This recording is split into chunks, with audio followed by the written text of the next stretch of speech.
ಖಾಲಿದ್ ಅವರೇ, ex corporators ನಮ್ಮ ex mayor Sampath, ex corporators Zakir, Zameer, Noor Jahan, Sridhar ಮತ್ತು ನಮ್ಮ ex MLC R V Venkatesh ಅವರೇ, ಚೇರ್ಮನ್ ಮೆಹಬೂಬ್ ಪಾಷಾ ಅವರೇ, ಮುಜಾಹಿದ್ ಅವರೇ, ನಾಜೀರ್ ಪಾಷಾ ಅವರೇ, ಮೇಲಿನ ಗಣ್ಯರೇ, ಬಾಯೋ ಬೇನೋ, ನನಗೆ ಇಲ್ಲಿ ಪುಲಕೇಶಿ ನಗರಕ್ಕೆ ಬಂದಾಗ ಬಹಳ ಖುಷಿ ಆಗುತ್ತೆ. ಏಕೆ ಅಂತಂದ್ರೆ ನಿಜವಾಗ್ಲೂ 2 ವರ್ಷ ಹಿಂದೆ ಇಲ್ಲಿ ಬಿಲಾಲ್ ಬಾಗ್ ಅಂತ ಒಂದು ಜಾಗದಲ್ಲಿ CA ವಿರುದ್ಧ ಪ್ರೊಟೆಸ್ಟ್ ತಿಂಗಳುಗಟ್ಟಲೆ ನಡೆಸಿದ್ರಿ ನೀವು.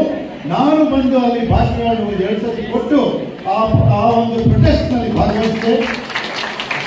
ನಿಜವಾಗ್ಲೂ ಹೇಳ್ಬೇಕು ಅಂತಂದ್ರೆ ನಮ್ಮ ದೇಶದಲ್ಲಿ ಈ CA ಬಂದಾಗ, ಫಾರ್ಮರ್ ಲಾ ಬಂದಾಗ, ಆಂಟಿ ಫಾರ್ಮರ್ ಲಾ ಬಂದಾಗ ವಿರುದ್ಧ ನಿಂತಿದ್ದು ಜನಸಂಖ್ಯೆ, ಅಪೋಸಿಷನ್ ಪಾರ್ಟಿ ಸ್ವಲ್ಪ ಮಾಡಿದ್ರು. ಆದ್ರೆ ನೀವು ನಿಮ್ಮ ಧೈರ್ಯ ತೋರಿಸಿ ಇಲ್ಲಿ ಬಂದು ಈ ಒಂದು ಏನ್ ಸಂಘಟನೆ ನಡೆಸಿದ್ರಿ, ನಿಜವಾಗ್ಲೂ ನಮಗೆ ಇದೇ ಪ್ರಜಾಪ್ರಭುತ್ವದ ಒಂದು ಪ್ರೂಫ್ ಅಂತ. ನಮ್ಮ ಜನ ನಿಂತು ಅವರ ಅಭಿಪ್ರಾಯನ ನಮ್ಮ ಏನು ಹಕ್ಕಿದೆ ಅದನ್ನು ಉಪಯೋಗಿಸಿ ನಮ್ಮ anti people, anti secular, anti ಸಂವಿಧಾನ ಏನು ಕಾನೂನು ತಂದ್ರು ಅದ್ರ ವಿರುದ್ಧ ನೀವೆಲ್ಲ ಕೆಲಸ ಮಾಡಿದ್ರಿ. ಅದಕ್ಕೆ ನಾನು ನಿಮ್ನೆಲ್ಲ ಅಭಿನಂದಿಸ್ತೇನೆ. ಬಹಳ ಒಳ್ಳೆ ಕೆಲಸ ಮಾಡಿದ್ರಿ ಅಂತ ಹೇಳ್ತೀನಿ. ಇವಾಗ ನೀವು ರಂಜಾನ್ ಹೋಲಿ ಮಂತ್ನಲ್ಲಿ ಬಂದು, ಪವಿತ್ರ ತಿಂಗಳಲ್ಲಿ ಬಂದು ಇಲ್ಲಿ ಕೂತಿದ್ದೀರಾ. ನೀವು ಹಸುವಾಗಿದ್ರು ನಾವೇನು ಹೇಳ್ತೀವಿ ಅಂತ ಬಹಳ ಟೆನ್ಷನ್ ಇಂದ ಕೇಳ್ತಾ ಇದ್ದೀರಾ. ಅದಕ್ಕೂ ನಿಮ್ಗೆ ಧನ್ಯವಾದಗಳು. ಈಗ ನಮ್ಮ ಮುಂದೆ ಒಂದು ದೊಡ್ಡ ಚುನಾವಣೆ ಇದೆ. ನಿಜವಾಗ್ಲೂ ಹೇಳಬೇಕಂದ್ರೆ ಇದು ಧರ್ಮ ಯುದ್ಧ. ಧರ್ಮ ಅಂತಂದ್ರೆ ಇಸ್ಲಾಮು, ಹಿಂದೂಯಿಸಮು, ಕ್ರಿಶ್ಚಿಯಾನಿಟಿ ಆ ಧರ್ಮ ಅಲ್ಲ. ನಮ್ಮೆಲ್ಲರ ಧರ್ಮ ಸಂವಿಧಾನ. ಈ ನಮ್ಮ ಸಂವಿಧಾನ ಮೇಲೆ ದಾಳಿ ಮಾಡಕ್ಕೆ ಹೊರಟಿದ್ದಾರೆ. BJP MPs ಮಾತನಾಡ್ತಾರೆ, ಅವ್ರ ಮೆಜಾರಿಟಿ ಸಿಕ್ಕಿದ್ರೆ ಬದಲಾಯಿಸಿ ಬಿಡ್ತಾರೆ ಅಂತ ಹೇಳ್ತಾರೆ. ಅದನ್ನ ಮಾಡಕ್ ಬಿಟ್ಕೊಡುದು. ಅದಕ್ಕೋಸ್ಕರ ನಾವು ಕಾಂಗ್ರೆಸ್ ಪಕ್ಷ MPs ನ, ಇಂಡಿಯಾ ಅಲಯನ್ಸ್ ನ MPs ನ ಇಡೀ ದೇಶಾದ್ಯಂತ ನಾವು ಎಲೆಕ್ಟ್ ಮಾಡಿದ್ರೆ ನಾವು ಇವ್ರನ್ನ ವಾಪಸ್ ಹಿಂದೆ ಕಳಿಸ್ಬೋದು, ಖಂಡಿತ ಕಳಿಸ್ಬೋದು ಅಂತ ನಾನು ಆ ಒಂದು ಧೈರ್ಯದಿಂದ ನಾನು ಇಲ್ಲಿ ಚುನಾವಣೆ ಕಡೆಗೆ ಇಳ್ತಿದ್ದೀನಿ. ಈಗ ನಿಮ್ಮ ಮುಂದೆ ಎಲ್ಲ ಹೇಳಿದ್ರಲ್ಲ, ನಾನು ಪ್ರೊಫೆಸರ್ ಅಂತ, ನೀವು ಜನರ ಹತ್ರ ಹೋದಾಗ ಏನ್ ಮಾತನಾಡ್ಬೋದು? ನಾನು 3 ಪಾಯಿಂಟ್ಸ್ ಹೇಳ್ಕೊಡ್ತೀನಿ. ಒಂದು, ಪಾಸಿಟಿವ್ ಪಾಯಿಂಟ್ಸ್ ನಮ್ಮ ಸರ್ಕಾರದ ಬಗ್ಗೆ ಅಂತ ಯಾರು ಕೇಳಿದ್ರೆ ಏನ್ ಮಾಡಿದ್ದೀರಾ ನಿಮ್ಮ ಸರ್ಕಾರ, ಕಾಂಗ್ರೆಸ್ ಸರ್ಕಾರ ಅಂದ್ರೆ 5 ಗ್ಯಾರಂಟೀಸ್ ಇದೆ.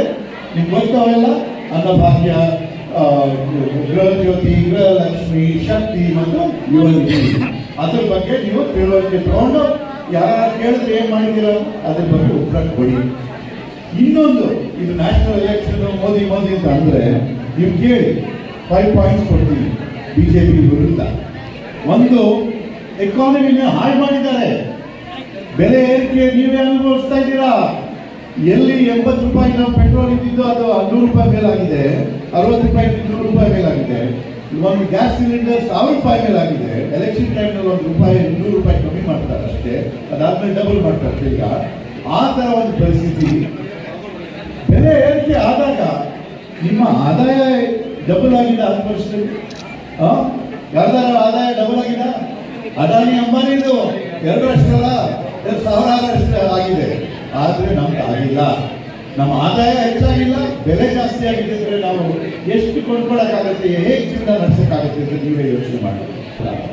ಅದೇ ನಮ್ಮ ಮಕ್ಕಳಿಗೆ ನಾವು ಉದ್ಯಮ ಕೊಟ್ಟು ಒಂದು ಒಳ್ಳೆ ಕೆಲಸಗಳಲ್ಲಿ ಶುರು ಮಾಡಿಸೋಣ ಅಂತ ನೋಡಿದ್ರೆ 2 ಕೋಟಿ ಕೊಡ್ತೀವಿ, ಕೆಲಸ ಕೊಡ್ತೀವಿ ಪ್ರತಿ ತಿಂಗಳು, ಪ್ರತಿ ವರ್ಷ ಅಂತ ಹೇಳಿದ ಮೋದಿ ಅವ್ರ ಅವಧಿಯಲ್ಲಿ ಜಾಬ್ ಲಾಸಸ್, ಜಾಬ್ ಗ್ರೋತ್ ಇಲ್ಲ, ಜಾಬ್ ಲಾಸಸ್ ಆಗ್ತಾ ಇದೆ. ಇದನ್ನು ನೋಡಿಕೊಂಡು ನಾವು ನಮ್ಮ ನ್ಯಾಷನಲ್ ಪ್ರಣಾಳಿಕೆ ಮ್ಯಾನಿಫೆಸ್ಟೋದಲ್ಲಿ ಒಂದು ಅಪ್ರೆಂಟಿಸ್ಶಿಪ್ ಪ್ರೋಗ್ರಾಮ್ ಅಂತ ತರ್ತಾ ಇದ್ದೀವಿ, ಅನೌನ್ಸ್ ಆಗುತ್ತೆ. ಅದರಲ್ಲಿ ಪ್ರತಿ ಒಬ್ಬ ಯುವಕರಿಗೆ, ಒಂದು ಯುವತಿಗೆ ಫ್ಯಾಕ್ಟರಿಯಲ್ಲಿ ಹೋಗಿ ಕೆಲಸ ಮಾಡಿದ್ರೆ ಪಾರ್ಟ್ ಟೈಮ್ ಸರ್ಕಾರದಿಂದ, ಮನ್ರೇಗಾ ಏನ್ ಮಾಡ್ತೀವಿ ರೂರಲ್ ಏರಿಯಾಸ್ ಅಲ್ಲಿ, ಸರ್ಕಾರದಿಂದ ವತಿಯಿಂದ ಈ ಒಂದು ಕೆಲಸ ಶುರು ಮಾಡಿ ವರ್ಕ್ ಎಕ್ಸ್ಪೀರಿಯನ್ಸ್ ಇದಕ್ಕೋಸ್ಕರ ಆ ಒಂದು ಕೆಲಸ ಮಾಡ್ತಾ ಇದ್ವಿ. ಅದೇನಕ್ಕೆ ಮಾಡ್ತಾ ಇದ್ವಿ, ಈ ಕಾಲದಲ್ಲಿ ಏನೋ ಆಗಿಲ್ಲ ಅಷ್ಟೇ. ನೀವು ನೋಡಿದ್ರೆ ಬರೀ ಕಾಮ್ಯುನಲ್ ಪಾಯ್ಸನ್, ಡಿಸ್ಟ್ರಕ್ಷನ್ ಆಫ್ ಡೆಮಾಕ್ರಸಿ ಅಷ್ಟೇ. ಅವರು ಡಿಸ್ಟ್ರಕ್ಷನ್ ಆಫ್ ಡೆಮಾಕ್ರಸಿ ನೋಡಿದ್ದೀರಾ? ಆಪೋಸಿಷನ್ ಪಾರ್ಟೀಸ್ ಅಕೌಂಟ್ಸ್ ಫ್ರೀಸ್ ಮಾಡಿದ್ದಾರೆ, ಚೀಫ್ ಮಿನಿಸ್ಟರ್ಸ್ ಜೈಲ್ಗೆ ಹಾಕಿದ್ದಾರೆ ಕೇಜ್ರಿವಾಲ್. ಇವತ್ತೇ ಫುಲ್ ಮೆಜಾರಿಟಿ, ದೊಡ್ಡ ಸೂಪರ್ ಮೆಜಾರಿಟಿ ಮುಂದೆ ಸಂವಿಧಾನದ ರಕ್ಷಣೆ ಇದ್ದಾಗ ಈ ತರ ಮಾಡಿದ್ರೆ ಇನ್ ಮುಂದೆ ಅವರಿಗೆ ತಿರ್ಗಾ ಒಂದು ಆಪರ್ಚುನಿಟಿ ಏನ್ ಮಾಡ್ಬೋದು ಯೋಚನೆ ಮಾಡೋಕ್ಕಾಗೋದಿಲ್ಲ. ಆದ್ರೆ ಅವ್ರು ಏನ್ ಮಾಡಿದ್ರು ನಮ್ಮ ಸಂವಿಧಾನಕ್ಕೆ, ನಮ್ಮ ಪ್ರಜಾಪ್ರಭುತ್ವಕ್ಕೆ ವಿರುದ್ಧವಾಗಿರುತ್ತೆ ಅಂತ ನಮ್ಗೆ ಖಂಡಿತ ಗೊತ್ತು. ಅದಕ್ಕೆ ಅವನ್ನ ತಿಳಿಸ್ಬೇಕು ಅಂತ ಹೇಳ್ತೀವಿ. ಮೂರನೇದು